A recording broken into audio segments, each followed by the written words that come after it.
Another round, another hour going towards the swept line. Let me show you what we're working with right now. Just seems like there's so much area for making custom stuff on these rigs.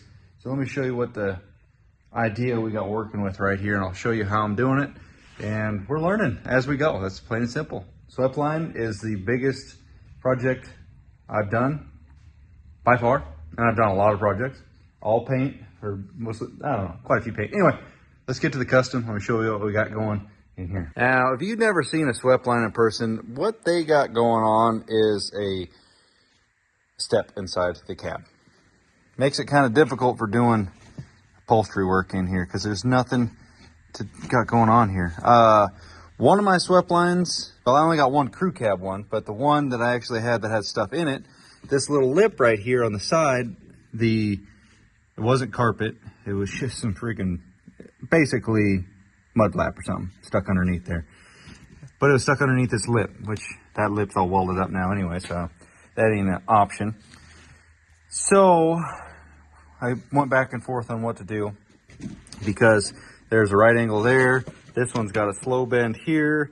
And I seen somebody take a piece of angle iron and cut it, slits, so they could bend it to make it match. And I was kind of going to do that. And my buddy was like, no. I got something for you. You need to get a metal shrinker and a stretcher. I thought, okay. Well, now we're getting somewhere. Oh, forgot to show you what's going on in here.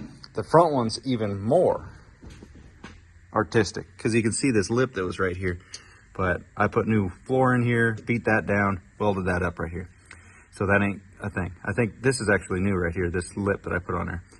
So, plus it doesn't look good anyway because then you got this piece of metal sticking up. I don't know. But we got a round spot here, riser. It actually does have a little riser right here. But I want to cut the carpet right on the edge of all that. How I'm going to hold that there, these little bad boys. Yeah, ordered them on eBay, fully custom. Nope, I built these three this afternoon. And this one is for this side, clips right in there. This is for the passenger side. I did pull it a little bit too far.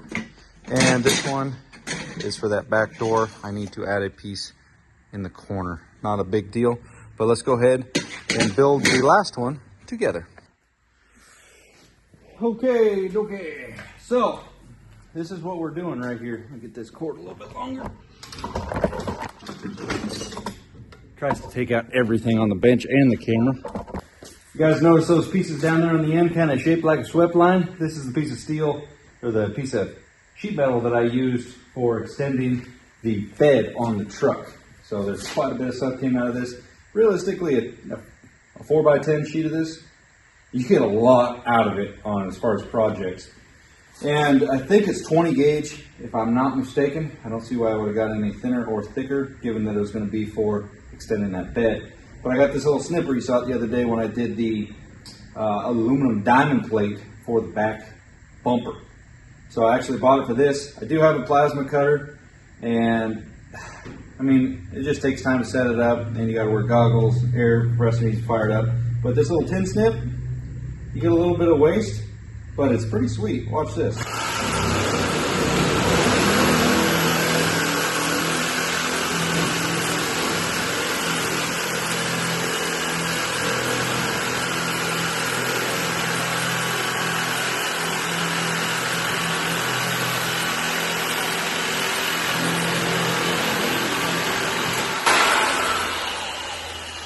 Sort of getting a little drunk here at the end. I only need 32 inches worth of this, but it's screwed to try cutting chunks out of it. So you just end up having a little piece of waste, but that's fine. I'm sure we'll find a spot for it.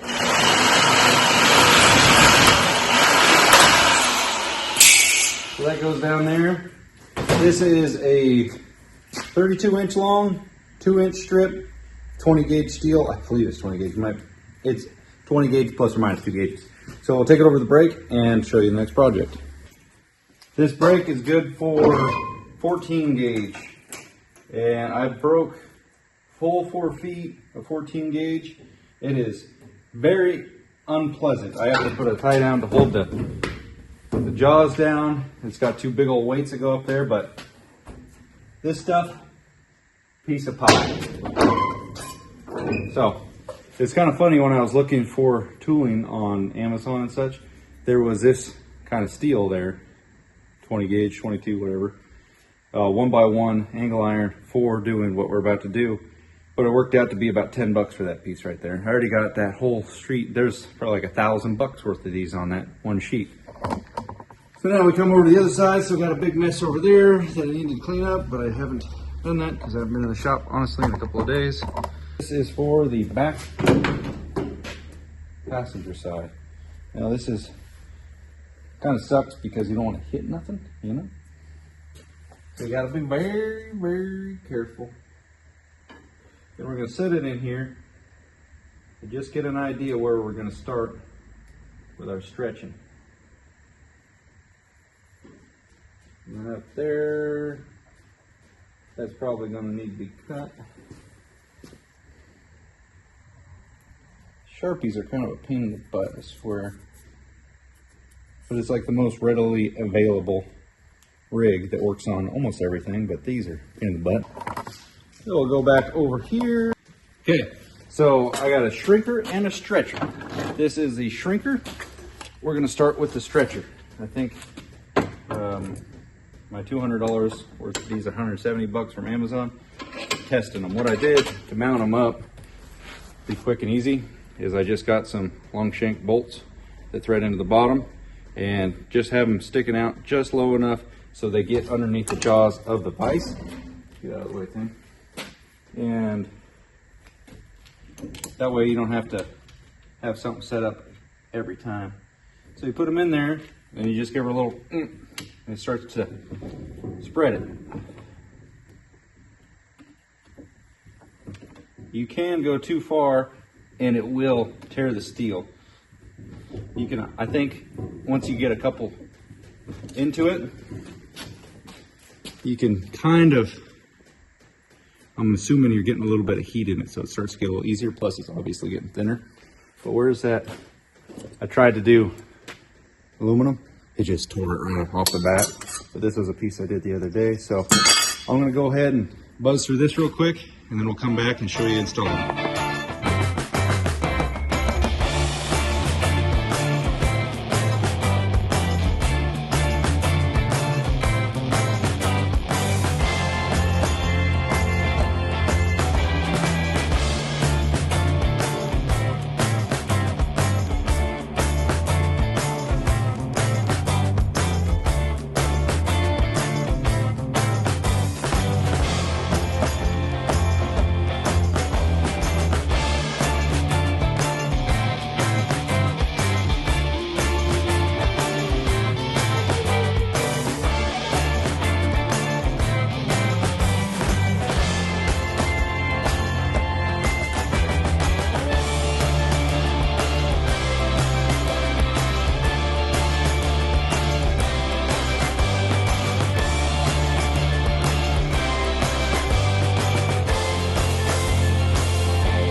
Say those things turned out pretty sharp.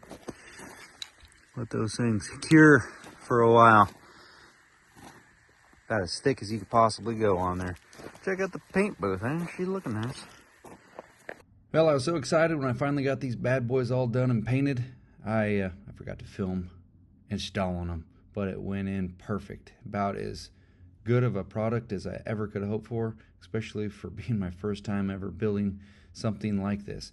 It actually turned out to be very simple, and it was something I avoided doing this little project because I thought these little carpet lockers were going to be difficult to do. But all said and done, I probably knocked them out in, well, basically you could say like an hour a piece, so 4, maybe 5 hours total, and I think they turned out awesome.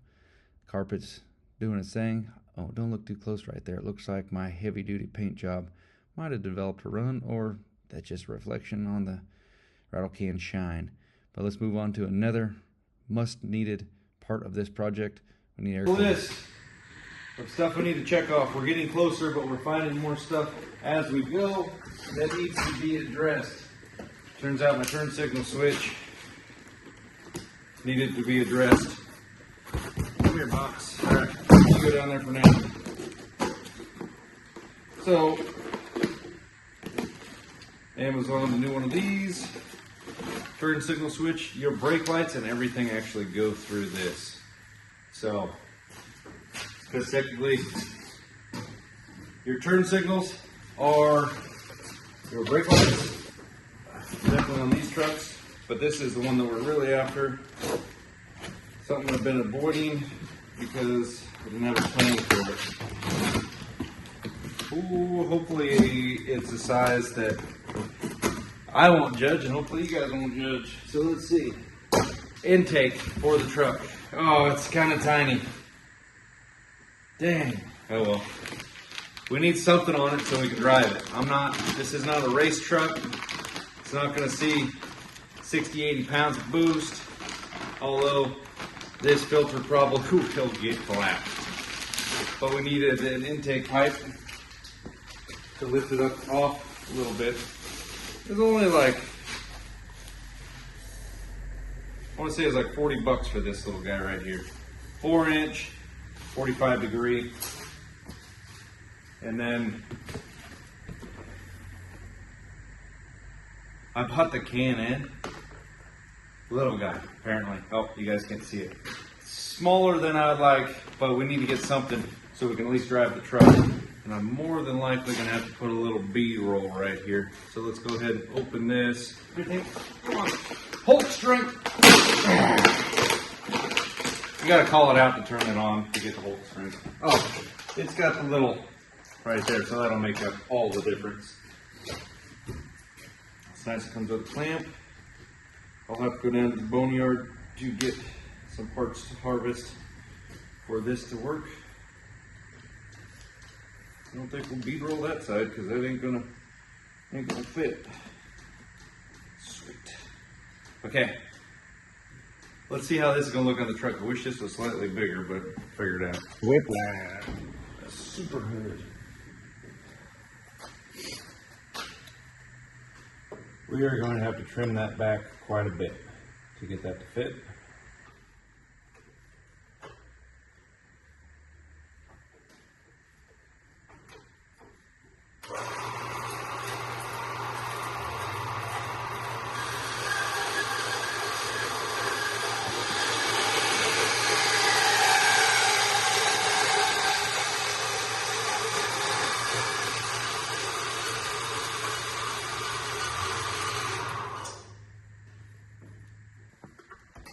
Okay, one of the more satisfying things is a debone tool.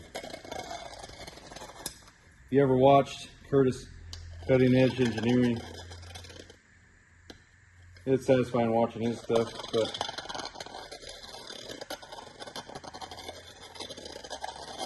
deburr that bad boy.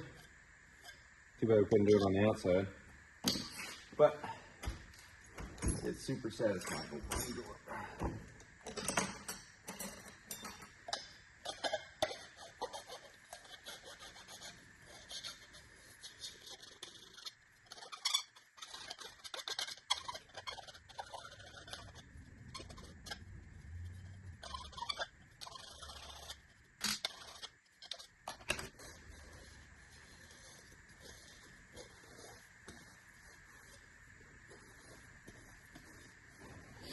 Chances are we might need to take some off this end to get it to fit, but we'll find out once we get that far.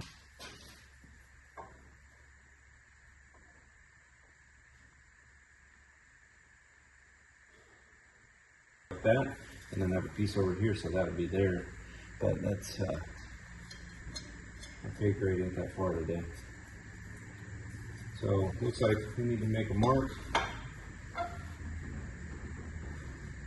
Or we just have it up.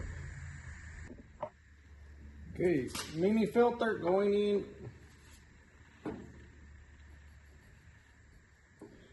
Well, antifreeze next to this thing. Okay, perfecto. I like it. Put a bead on this thing, so it's got something to grab on that side. This side over here doesn't need one, but this side definitely does. My bench is getting overran, that's for dang sure. Just supposed to have a bench grinder and a vise, and then I put the other vise back on here. One thing after another. We start running out of space, but let's go ahead and mount this little baby right here. And my little mini vise. I think I got this thing at Tractor Supply when I first got the shop, just so I could have something here.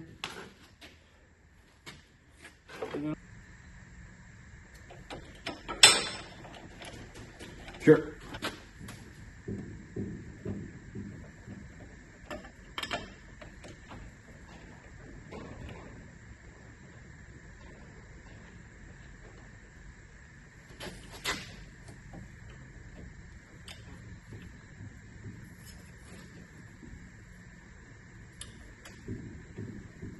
You little devil.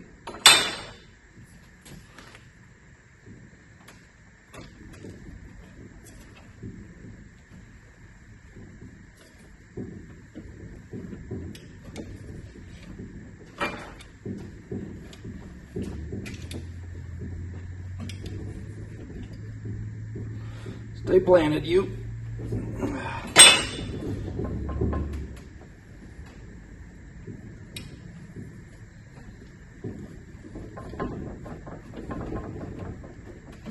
Don't know why the southpaw is going on it, but it is. And we're going backhand it. Curl motion.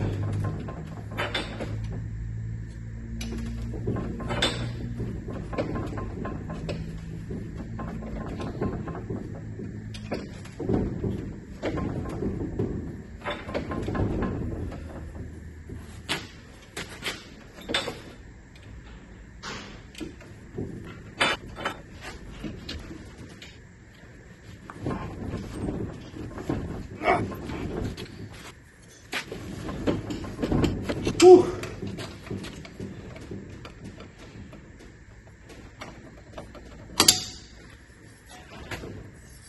That was a good little workout right there, folks. We're good though. The donor truck had one of these AFE kits on it that made the, well, it's got a different turbo on it now, and it had a different intercooler. I drove the truck before we tore it apart, the 97 truck, just to see what it was about. And it didn't make any crazy boost. It's not head studded. I think there's a fine line between flow and boost. You know, you can have more flow, less boost, kind of a deal. It's just math, you know, how it goes down into effect. But we choked it down. We got a small intercooler on it, but it does still have an intercooler. A lot of builds like this, what I really did, I failed right in the beginning of this project. I should have cut a hole in the firewall and built a tunnel for this thing to stick back, because there's just not enough room in this engine bay to make this fit properly. But we're beyond that. The easiest thing to do right now, if I was gonna chase that down, is the cab needs to be picked up and moved forward. But I already did the custom bed. You know, it goes on and on and on. So hopefully our big fans up here do the job. And that thing's honestly pretty solid. I like that. Cool. We actually got an air cleaner on it that looks like it's from a Jeep Wrangler, but we do have a little bit more room. We could twist this, bring it up, and put a different one on here. And it's away from the heat a little bit. So I'm pretty happy with that, as far as I could be with a 5-inch air cleaner. But, you know, it is what it is. We'll see what happens. Okay, here's just a random update just for the heck of it. Putting the mirrors on, they do have some square nuts that are factory welded on the inside. I only had the top two on this side, so I had to put a nut on the back, and the other side didn't have any. But I'm just driving myself insane trying to find the holders for these, the door locks. Go in there, shink, Don't ask me. I have no idea how they thought about that back in the 60s, but the holders are still in place. This whole time I've been looking for those dang things, and they've been right there this whole time. I cannot believe it. Jeez. Okay. Life's funny like that. You just never know what's gonna happen here. Okay.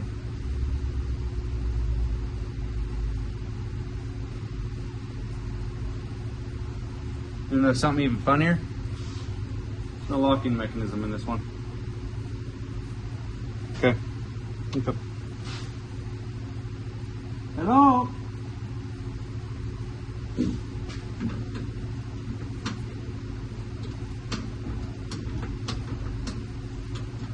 So confused. I don't know how they thought this was okay. Okay, we're at a dilemma.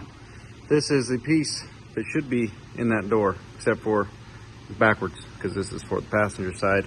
That was the only one that I had, because the early trucks, I guess 66 and older, have this style. This goes up in there, clink, clink, clink, clink. Mechanism locks right here. 67, it's got a modern kind of style with a rod. It's got a rod that comes over here, and it actually has a door lock. So this one don't have the little doodad right here. Neither does here. So either I took this off or somebody else did, but this one still got it because the screws are there. So I'm up something creek right now. And these, I've gone through my parts bucket about 6,000 times. No go. Might hit up my buddy Rob, see if he's got one, but this has been a wild goose chase all day. The Charger. These things, I tell you what, days like today just really drag on. But I mean, I was sick the first half of the day. Somehow got a motion of courage. And now we're at a standstill. So I can put one door back to this. Nope. Welcome to the boneyard. Yeah, we got trucks on trucks. I've been down here like 6 times today, reciting stuff off that truck. That's a SWEPTLINE down there. I didn't look at the Ford, but I had to harness something out of, actually I came up dry on a couple of these earlier because I needed the turn signal relays. Couldn't find any of those. Had to rob them on a good truck. Troubleshoot that. Ended up being the relay, not the switch. But this is a mess of parts that came off the SWEPTLINE that we're working on. And I'm just hoping, because there's like the old fuel filter. This is all the stuff, the old wiring that got yanked. I didn't do that. That was a previous owner when he tried to come and swap it. But I'm hoping that door lock is on in here somewhere. I'm hoping. Well, back over here at the parts truck, here's what I found. The part. I couldn't see it because the freaking window was blocking it just a little bit.